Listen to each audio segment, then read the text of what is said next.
Good morning. कैसे हैं आप लोग? ठीक है। बीकॉम एंट्रेंस की तैयारी चल रही है ना, तो आज अपनी टॉपिक होगी कौन सी? हिंदी की। अच्छा जी, तो हिंदी की बात करते हैं। Hindi for BCom entrance exam. BCom entrance exam के लिए हिंदी देखेंगे। तो हिंदी का सिलेबस तो बहुत ज़्यादा है, लेकिन मैं उन्हीं टॉपिक का डिस्कस करूंगा जो DDU एंट्रेंस बीकॉम में आता है। अब भाई वो हिंदी तो है, बहुत जगह यूज आएगा, हर एंट्रेंस एग्जाम में आएगा, है ना। BA के भी, BSc के भी, जहाँ हिंदी यूज होगी वहाँ आएगा। बट मैं उन्हीं सिलेबस को पॉइंट आउट करूंगा जो नेसेसरी है for BCom exam. Okay, done. मैं आगे बात करता हूँ। लिखा है भाषा की परिभाषा। First we know about this भाषा। क्या है भैया? लैंग्वेज। भाषा, भाषा क्या है? तो भाषा को सबसे पहले हम समझते हैं। देखिए जरा क्या लिखा है मेरे बोर्ड पे। लिखा है भाषा शब्द का निर्माण संस्कृत की भाषा। पहली पॉइंट टू बी नोटेड, भाषा शब्द का निर्माण संस्कृत की भाषा, है ना। भाषा शब्द जो जनरेट हुआ है वो कहां से हुआ है? संस्कृति के शब्द से। कौन से? संस्कृति के शब्द भाष से हुआ है। किससे हुआ है? भाष से। तो दो क्वेश्चन का आंसर आपको मिल गया कि भाषा शब्द जो बना है वो कहां से बना है। तो भाषा शब्द जो बना है वो आपका बना है भाष शब्द से। भाष क्या है? संस्कृति की एक शब्द है भाष, जिससे ये बना हुआ है। क्लियर है? आगे बढ़ते हैं। तो भाष धातु से बना हुआ है। इस धातु का अर्थ है, यानी संस्कृति की भाष धातु से बना हुआ है। कौन सी धातु? भाष धातु से बना हुआ है। इस धातु का अर्थ है, क्या अर्थ है जरा बताइए तो इस धातु का अर्थ है वाणी की अभिव्यक्ति। वाणी की अभिव्यक्ति, वाणी की अभिव्यक्ति, भाष, व्यक्तियां, वाची, जिसका अर्थ है मनुष्य की वाणी हो, वाणी ही भाषा है। यानी भाष, व्यक्तियां, वाची, इसका मतलब है जिसका अर्थ है मनुष्य की वाणी ही भाषा है। यानी मनुष्य की जो वाणी है वही मनुष्य की क्या है? भाषा है। ठीक है ना। ये वाणी भी ना बहुत डिफरेंट तरीके से होती है। मैं भैया की शॉप पे बैठा हुआ था, मेडिकल शॉप पे। एक पेशेंट आया और उसने बोला कि बाबू बहुत करकता, दवाई चाहत रहल। भाई ये तो भोजपुरी भाषा है, लेकिन उन्होंने क्या बोला? करकता। तो दूसरा कोई आया, थोड़ी देर ड्यूरेशन में भैया थे नहीं, तो बाबू बहुत ना चिलकता। तो क्या बोलता है जरा देखिएगा कैसे कैसे वो बोलते हैं। करकता, बथता, दुखता, चिलकता, है ना, हरता, घराता, तमाम तरह की बातें बोलता है। और उसका इंग्लिश में मतलब होता है पेन। पेन का मतलब दर्द।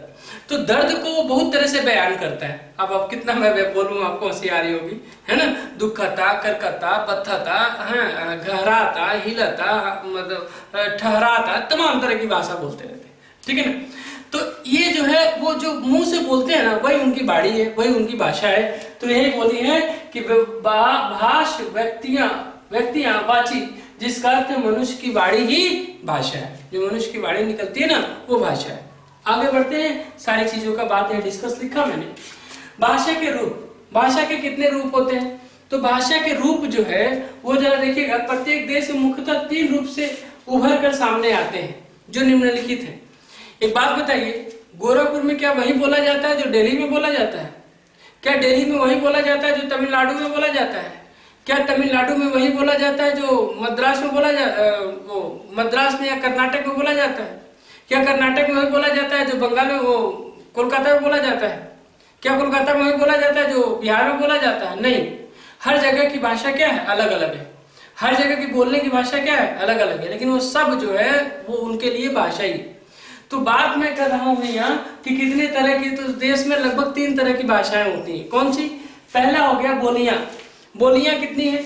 आप बताइए। हर जगह, हमारे जगह क्या बोला जाता है? हर जगह अलग अलग बोला जाता है। जैसे गोरखपुर में क्या बोलेंगे? आप कहाँ गए थे? और बिहार में क्या बोलेंगे?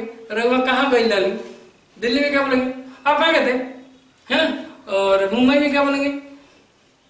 वो तू कहाँ गया रे? तू कहाँ गया था? तो वो अलग अलग, तू कहाँ गया था, इस तरह की अलग अलग हर जगह का भाषा है ना। और मैं तमिलनाडु नहीं बोल पाऊंगा, मद्रासी भी मुझे नहीं आती। चलिए इधर तो बोलिए आप, परिनिष्ठित भाषा और राष्ट्र भाषा। अब आपका यहाँ भी पॉइंट टू बी नोटेड। एक आ गई बोलियां, 3 होता है ना, तो एक आ गई बोलियां, दूसरी परिनिष्ठित भाषा और तीसरी राष्ट्र भाषा। ये 3 भाषा है। तो बताइए जनरली किसी देश की कितनी भाषाएं होती हैं? उन्हीं में से उभर कर 3 भाषाएं आती हैं। एक होती है बोलियां, एक होती है परिनिश्चित भाषा और एक होता है राष्ट्र भाषा। सबसे पहले मैं बोलियां पे डिस्कस करूंगा। क्या है बोलियां? देखा है, लिखा है बोलियां भाषा के जिन रूपों का प्रयोग साधारण जनता अपने समूह या घरों में करती है उसे बोलियां कहते हैं। यानी भाषा का जिन रूपों का प्रयोग साधारण जनता अपने समूह या घरों में करती है उसे बोलियां कहते हैं, है ना। बिहार में रवा कहाँ गई लहली, और हम लोग हिंदी में बोलेंगे, कैसे बोलेंगे उसको, आप कहाँ गए थे, और उसी को दिल्ली वाले बोलेंगे आप कहाँ गए थे, है ना, और मुंबई वाले क्या बोलेंगे तू कहाँ गया था। तो ऐसे ऐसे लोग बोली बोलते हैं। तो वही क्या बोल रहे हैं ना कि भाषा का जिन रूपों का प्रयोग साधारण जनता अपने समूह, अपने ग्रुप, अपने कम्युनिटी या घरों में सब लोग अलग बोलते हैं ना। अभी हम हिंदी बोल रहे हैं, थोड़ी देर में भोजपुरी बोलेंगे, घरों में करती है उसे बोलियां कहते हैं। भारत में कुल मिलाकर लगभग 650 बोलियां हैं। Point to be noted, Bharat में लगभग कितनी बोलियां हैं? 650 बोलियां हैं। भारत में लगभग कितनी बोलियां हैं? 650 बोलियां हैं। आगे बात करते हैं।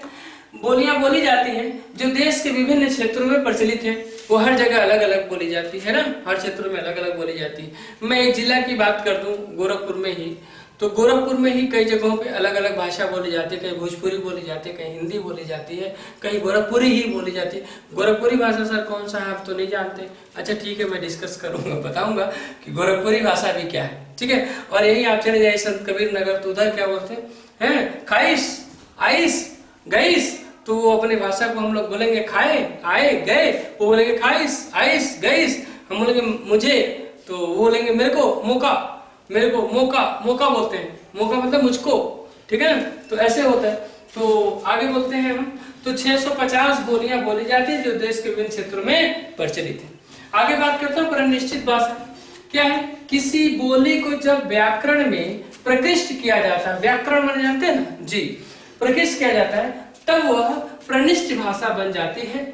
आज की खड़ी बोली हिंदी, आज की खड़ी बोली हिंदी लगभग 200 साल पहले एक बोली होती थी। आज की जो खड़ी बोली है, खड़ी बोली क्या है, हिंदी है, लगभग 200 साल पहले, कितने साल पहले, 200 साल पहले एक बोली ही होती थी। खड़ी भाषा हिंदी जो है वो एक बोली ही होती थी, जो आज हिंदी परिनिष्ठ भाषा है। हिंदी परिनिश्चित भाषा है। व्याकरण ग्रामर होता है ना, तो ग्रामेटिकल जिसको कहा जाता है वो परिनिश्चित भाषा होती है। क्लियर है? चलिए, तो ये हमने डिस्कस किया। आप इसे जल्दी से कॉपी करें। कहिए तो फिर से बता दूं? नहीं सर, ये लिख लीजिए, बड़ी इजी है, समझिए। अगली बात मैं लिखता हूं, जल्दी कॉपी करें। हाँ जी, तो अब बात करते हैं राष्ट्रभाषा की। क्लियर? लिखा है राष्ट्रभाषा किसी भी देश की परिनिश्चित भाषा। अभी परिनिश्चित भाषा क्या था देखा है ना। तो किसी भी देश की परिनिश्चित भाषा जब व्यापक रूप से बहुसंख्यक, जब व्यापक रूप से बहुसंख्यक, बहुसंख्यक मतलब मोस्टली पोर्शन, है ना, बहुसंख्यक जनता द्वारा व्यवहार में ग्रहण कर ली जाती है, व्यवहार में ग्रहण कर ली जाती है, तब आगे चलकर राजनीतिक, कौन सा भाई, राजनीतिक और सामाजिक शक्ति के आधार पर राष्ट्रभाषा का स्थान पा लेती है। यानी राष्ट्रभाषा कौन सी भाषा है? जिस भाषा का इस्तेमाल बहुसंख्यक लोग करते हैं, उसी भाषा को समाज और राजनीतिक के आधार पर उसे राष्ट्रभाषा घोषित कर दिया जाता है। क्लियर? आगे देवनागरी लिपि, सबसे बड़ी बात है देवनागरी लिपि। जो बच्चे कंप्यूटर पे काम करते हैं ना, हिंदी लिखनी होती तो कहते हैं देवनागरी लिपि क्या है। ये बड़ा एग्जाम में रोल प्ले करता है, जरा ध्यान से सुनेंगे। देवनागरी लिपि देखिएगा, अनेक भाषाओं में हिंदी हमारी कागजी राष्ट्रभाषा है। क्या भारत में हम, हमारी की मतलब भारत देश, भारतवर्ष की बात, अपने देश की बात कर रहे हैं। एक बात बताइए, ये अनेक भाषाओं में हिंदी हमारी कागजी राष्ट्रभाषा है, यानी अनेक भाषाओं में हिंदी हमारी कौन सी भाषा है? कागजी राष्ट्रभाषा है। तो कौन सी भाषा है? कागजी राष्ट्रभाषा, मतलब कागज में लिखा है कि हिंदी राष्ट्रभाषा है। तो क्या हिंदी बोली लेके आप पूरा भारत में सरवाइव कर सकते? नहीं। बहुत जगह ऐसी है जहां हिंदी लोग नहीं समझते, हिंदी लोग नहीं जानते, हिंदी को सही से प्रोनाउंसिएट नहीं कर सकते, वो दूसरी बोली बोलते हैं। तो वही बात बोली जा रही है, कागजी राष्ट्रभाषा है और इसकी लिपि देवनागरी लिपि कहलाती है। यानी इसकी लिपि जो है वो कौन सी लिपि है? देवनागरी लिपि है। अर्थात हिंदी भाषा का वर्णमाला, वर्णमाला जानते हो ना, वर्णमाला जैसे A to Z बोलेंगे तो अल्फाबेट बोलते हैं, वैसे अ से अह तक, अ से अंग तक जो बोलेंगे हम वो क्या बोलते हैं? वर्णमाला बोलते हैं। जिस लिपि में लिखी जाती है उसका नाम देवनागरी लिपि है। तो इसका वर्णमाला क्या होता है? लिखते हैं ना, अ आ ई, बड़ा ई लिखते हैं, और कहां तक जाते हैं? अंगत ज्ञा तक जाते हैं, ठीक है, ज्ञा से ज्ञानी तक। तो क्या हो गया कि वर्णमाला जिस लिपि में लिखी जाती है उसका नाम देवनागरी लिपि है।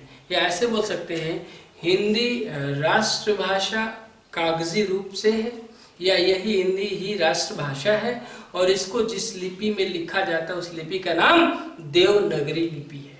क्लियर है? कॉपी करिए।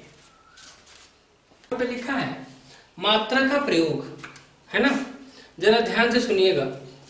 मात्रा का प्रयोग, चलिए इस लाइन को मैं अभी पढ़ता हूं। सब बच्चा लोग मुझे अमरूद और गुरु लिख के दिखाएं।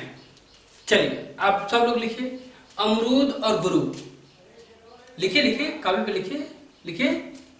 अरे भाई आपसे ही कह रहा हूं, लिखिए अमरूद और गुरु, शिक्षक वाला गुरु लिख के दिखाइए। हाँ लिख लिया? चलिए क्या लिखा मैं बता रहा हूं।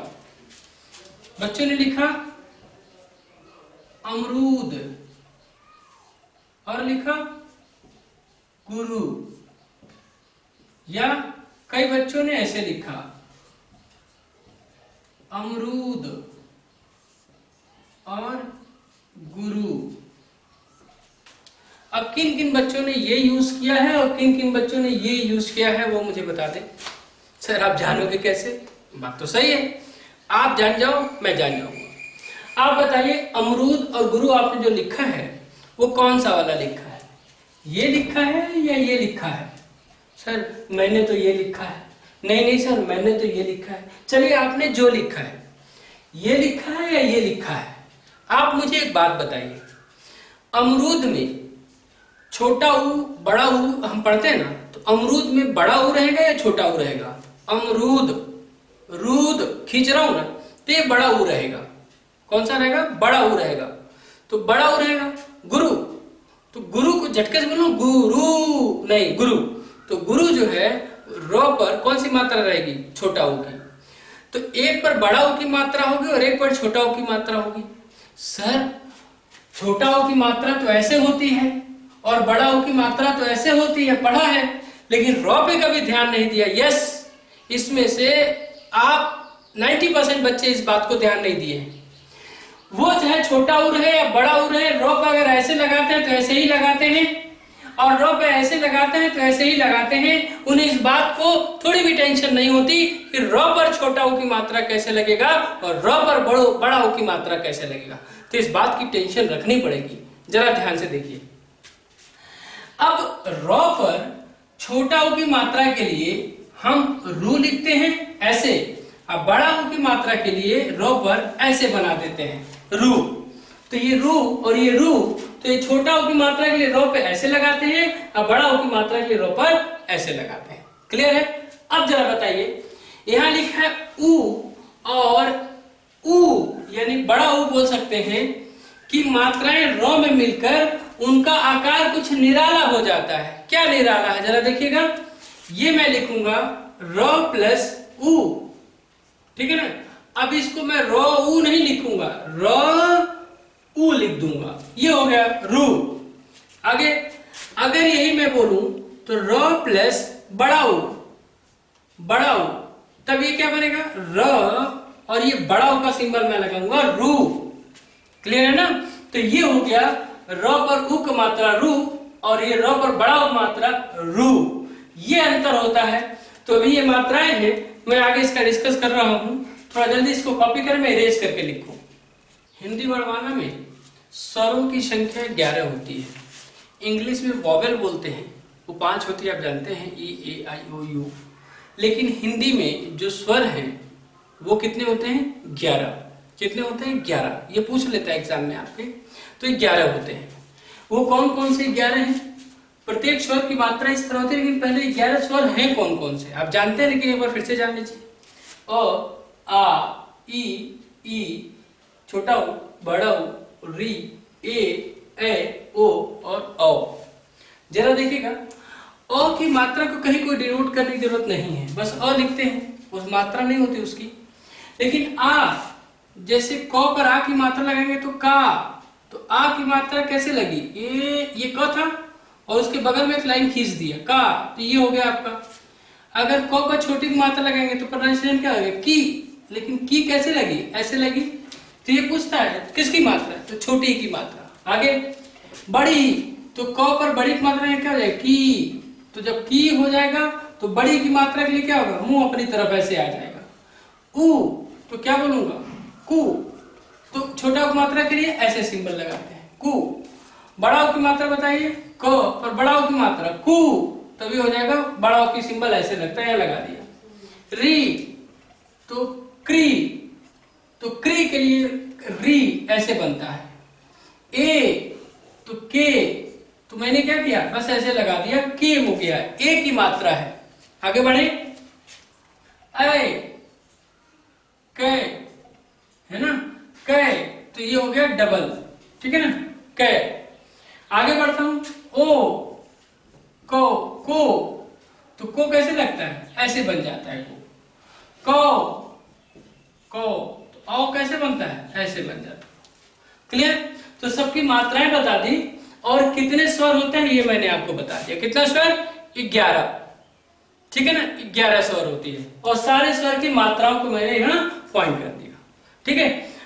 आगे मैं लिखता हूं, आप इसे कॉपी करें। हिंदी भाषा में वर्णमाला में कुल 52 वर्ड हैं। चलिए, पॉइंट टू बी नोटेड। अंग्रेजी में कितने अल्फाबेट होते हैं? 26। तो इंग्लिश में कितने वर्ड है? लिखा है 52 वर्ड है, 52 वर्ड है। स्वर अ, आ, ई, है ना, अभी इसको मैंने पढ़ा था। ये टोटल कितने होते हैं? 11। व्यंजन क से लेके अज्ञा तक नहीं, क से लेके ह तक, क से लेके ह तक। आगे आइए, संयुक्त व्यंजन। अब एग्जाम में पूछ रहे संयुक्त व्यंजन में क्या कहता है? जिसको कंबाइंडली बोला जाता है, संयुक्त व्यंजन कहते हैं। छत्री वाला छ, त्रिशूल वाला त्र, ज्ञानी वाले ज्ञ और श्रमिक वाला श्र, ठीक है ना। तो छत्री वाला छ संयुक्त आता है, त्रिशूल वाला त्र, अज्ञानी वाले ज्ञ और श्रमिक वाला श्र ये कंबाइंड आता है, ठीक है ना, संयुक्त आता है। आगे लिखा है अनुस्वर या चंद्र बिंदु। तो अनुस्वर या चंद्र बिंदु, तो दो तरह का चंद्र बिंदु होता है। अंग तो ऐसे बोलेंगे, या अंग तो ये ऐसे चंद्र बिंदु लगा देंगे। विसर्ग अह, ये जो है विसर्ग है। तो पूछेगा विसर्ग क्या है? तो विसर्ग जब भी आएगा तो ये विसर्ग होता है, ठीक है ना, अह, जहां अह का वो प्रोनाउंसिएशन होता है, ठीक है। आगे द्विगुण व्यंजन। द्विगुण व्यंजन जिसके 2 गुण है, कौन कौन से हैं भाई? ड, ढ, ढ। ये जो होता है डलिया वाला ड और ढोलक वाला ढ, ये जो है ये द्विगुण व्यंजन है। क्लियर है? चलिए, आप इसे कॉपी कर लीजिए। इसकी क्लिप छोटी छोटी ही रहेगी ताकि समझ में आ जाए। तो आगे तक आप पढ़ेंगे तो आपके सारे लगभग 4-5 लेक्चर इसके बनेंगे। 5 में आपका पूरा हिंदी में कोशिश करूंगा खत्म हो जाए, ठीक है। आप इसे कॉपी करिए। आज के लिए बस इतना ही। Thank you.